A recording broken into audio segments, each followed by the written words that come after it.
Section 5.5, the greatest common factor, and factoring by grouping. Objective 1, identify the greatest common factor. So greatest common factor is the largest quantity that is a factor of all the integers or polynomials involved. So how to find the GCF? First, you want to find the GCF of the numerical coefficients. So you want to find the greatest common factor of the numbers, and then you want to find the GCF of the variable factors. So then you want to find the greatest common factor of the letters.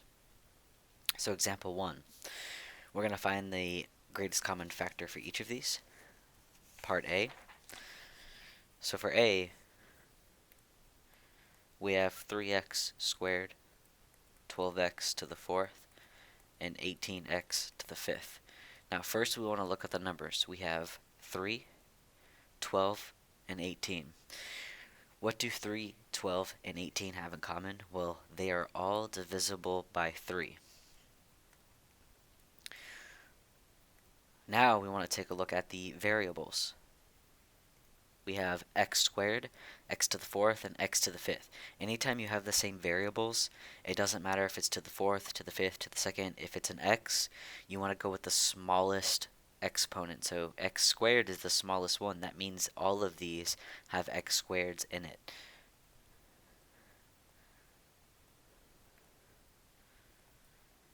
Now we want to take x squared out of each of these.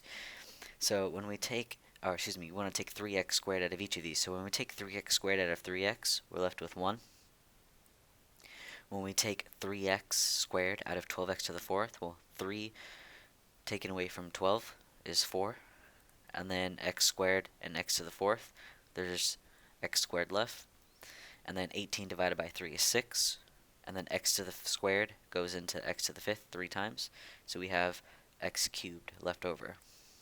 So that's finding the greatest common factor. Part B. We have 10x minus 150. You notice the 150 doesn't have a variable next to it, so there's not going to be a variable common factor. There's only going to be numbers. 10 and 150 have 10 in common, so we take 10 out. If we take 10 out of 10x, we're left with x. And if we take 10 out of 150, we are left with 15. And that is the greatest common factor, is 10. Last, C. We have x times x minus 3 plus 6x squared minus 12x. We need to distribute the x first in order for us to find the greatest common factor. So we have x times x is x squared, x times negative 3 is negative 3x, and then we're just going to bring everything else down. So let's take a look at every coefficient. That's the number in front of the variable. See this one? The x squared doesn't have a number in front of it, so it's not going to have a number that they have in common. So let's take a look at the variables. We have x squared, x squared, and x. You always want to go with the lowest exponent. So x. If we take x out of x squared, we're left with x. If we take x out of 3x, we're left with 3. If we take x out of 6x squared, we're left with 6x. And if we take x out of negative 12x, we're left with 12. So the greatest common factor for all of those is x.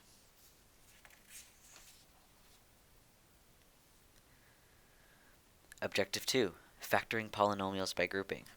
The first step is to group the terms in 2 groups so that each group has common factors. So basically when you look at something, you want to put common variables and numbers together. Then you're going to factor out the GCF from each group. If there is a common binomial, factor it out. If not, rearrange the terms and try these steps again. And I'll explain step 3 and 4 when we get to a problem. So part A. We have xy minus 5y plus 3x minus 15. So how we group these? You see here we have x and y, and we have a y. And then our next group, we have 3x and 15. We're obviously not going to group the 3x with the 5y because they have nothing in common, and we're not going to group the 3x and the xy because they only have x in common. So we group the 3x and the 15 together because we could take the 3 out of each of those, and we group the xy and 5y together because we could take the y out. And you'll see that when we take the GCF out, you will find a common factor.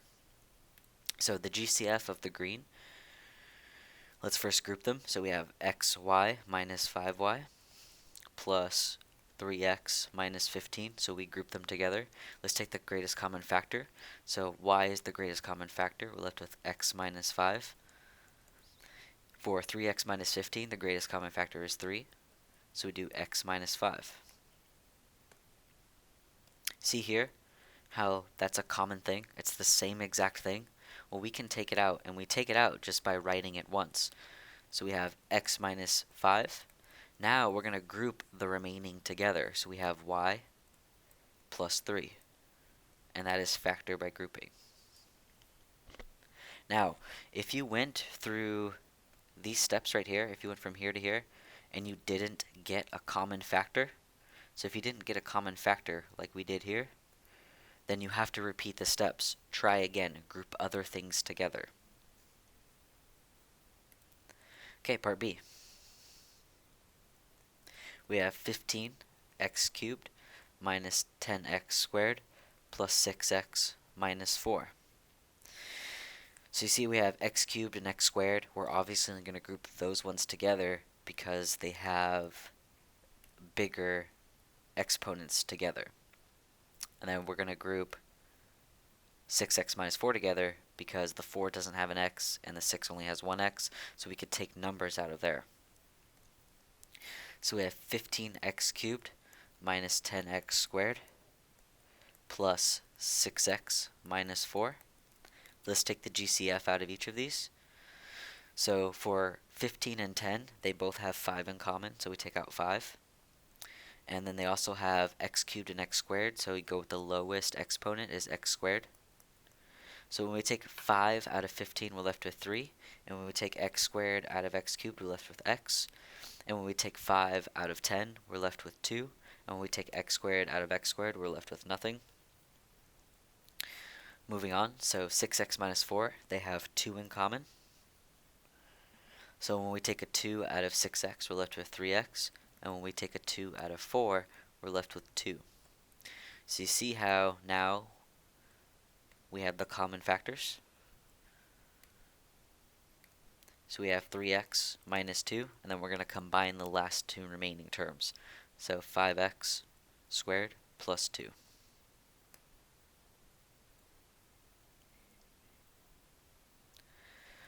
Alright, part C. Part C is 2a squared plus 5ab plus 2a plus 5b. Now, will we group the 2a squared plus the 5ab together, and then the 2a and 5b? Well, let's take a look at it. If we look at the 2a and 5b, they have nothing in common. Not a number, not a letter, so we're obviously not going to put those together. So let's just try to see what we can put together and see if it works out or not. So we have, let's group the 2a squared plus 2a. Right, they have a 2 and an a in common, so obviously we're going to put those together, plus 5ab plus 5b. Now we group those together because they have a number in common and a letter in common.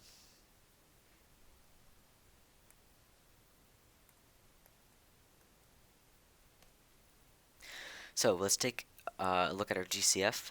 So 2a squared and 2a, they have 2a in common, so we take a 2a out of a squared, we're left with a. And when we take 2a out of 2a, we're left with 1. Now 5ab plus 5b, they have 5b in common. So when we take 5b out of 5a, we're left with a. And when we take 5b out of 5b, we're left with 1. You see how here we get our common factor of a plus 1. So we write it once, and then combine the rest. So it'd be 2a plus 5b. Now, if you don't need extra problems, go ahead and stop here, but if you need extra problems, continue on with the video. I have 3 more to show you.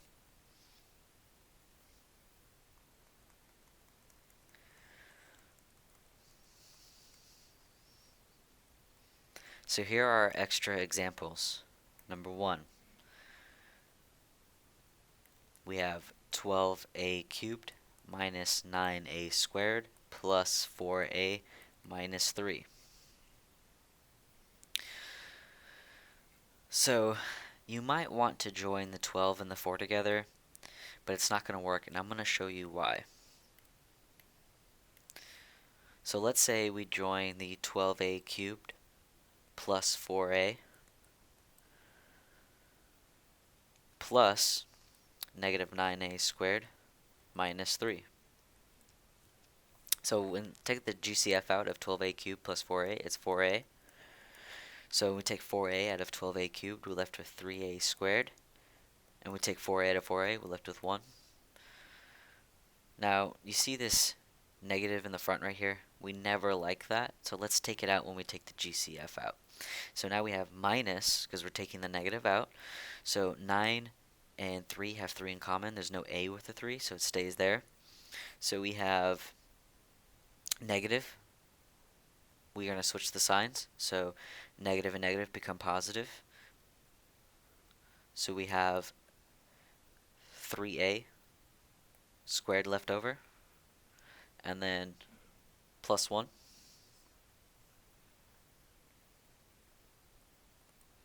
Because if we FOILed it back, you would get what you need to get.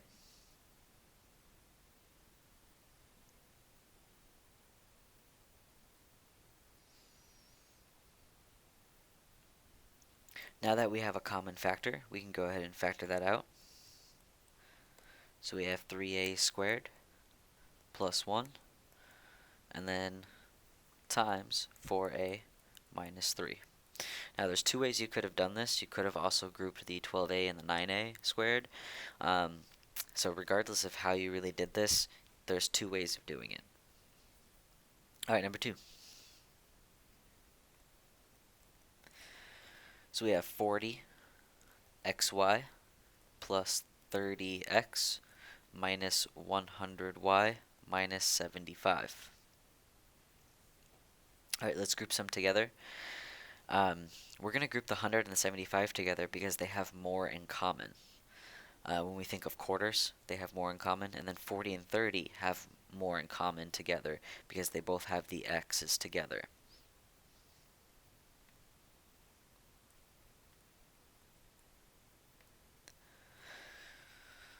So we have 40xy plus 30x plus negative 100y minus 75. We have that minus in the front again, so we're going to have to change that later on. So 40xy and 30x have 10x in common. So when we take 10x out of 40xy, we're left with 4y. And we take 10x out of 30x, we're left with 3. And then we need to take that negative out, so it becomes minus. They both have 25 in common. So when we take negative 25 out of negative 100y, we're left with 4y. And when we take negative 25 out of negative 75, we're left with positive 3. So if you multiply that back out, it'll still be negative. And you see how now we have our common factors of 4y plus 3.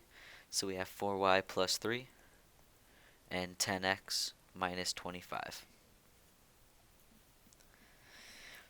So we could simplify this more because the 10x and 25 have 5 in common. So we're going to take the 5 out of here. So we have, I'm going to rearrange this so we can work with it better. So the 10x and 25 have 5 in common. We take a 5 out of 10x, we're left with 2x. We take a 5 out of 25, we're left with 5. And then 4y plus 3. So yes, if you can still simplify and take another greatest common factor out, you must. Always simplify as much as you can. Alright, last extra example. Number 3. We have negative 5x plus 8 minus 56y plus 35xy. So let's determine how we're going to group these. We have 5x, 8, 56y, and 35xy. So when we take a look at 56 and 35, they have a y in common, but they don't have a number in common. But the 5x and the 35xy have an x and a y in common, so that's why we're going to group those together. We can change it to work for us any how we want to do it. So we have 35, wrong color. We have 35xy minus 5x plus 8 minus 56y. See how we kept everything on the front positive just because we rearranged it for ourselves. So 35xy and 5x have 5x in common. So when we take 5x out, we are left with, or excuse me, when we take 5x out of positive 35xy, we're left with 7y. And then when we take 5x out of 5x, we're left with 1. Plus 8 and 56 have 8 in common. So we take 8 out. We take 8 out of 8, we're left with 1. We take 8 out of 56y, we're left with 7y.